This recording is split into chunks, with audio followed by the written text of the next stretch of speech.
sendiri seperti apa sih Mas? Berdasarkan keterangan ataupun temuan yang saya sampaikan tadi, melihat perkara ini sudah sepatutnya tidak dapat dilanjutkan karena mengingat daripada alat bukti surat tersebut masih dipertanyakan terkait keabsahannya. Apa kejanggalan apa aja yang ditemui Mas? Ada beberapa hal yang mungkin perlu menjadi catatan, itu adalah terkait permohonan daripada penegak hukum terkait visumnya, kemudian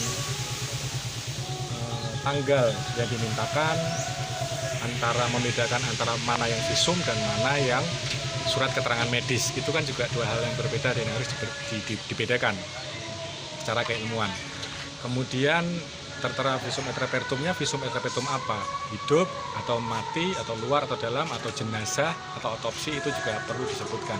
Kemudian terkait perihal dari bab pendahuluan visum di bagian pendahuluan itu juga menjadi sifatnya kan objektif administratif.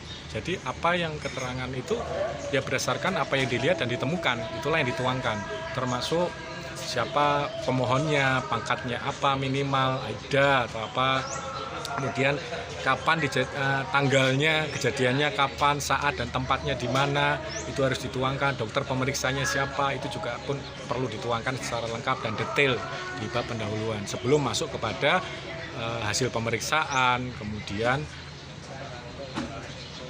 kesimpulan dan penutup. Itu kalau awal kan informasinya kan dapat dikatakan pemeriksa ya, bukan visum ya. Baru yang kedua itu berdasarkan. Bagaimana bisa diulangi? Pemeriksaan pertama itu yang si korban itu kan mengaku dia melakukan visum, ya kan. Tapi kan informasi kita dengar itu kan semacam hanyalah pengobatan ya, semacam dia berobat, terus yang kita anggap yang visum itu kan yang berdasarkan laporan dari polsek, pengantar dari polsek gitu ya. Gimana itu? Ya, jadi begini, kita sebagai profesional ataupun praktisi hukum ataupun aparat penegak hukum juga harus memahami terkait keilmuannya, karena dasar kita dalam membuat itu kan berdasarkan keilmuan dan peraturan perundang-undangan.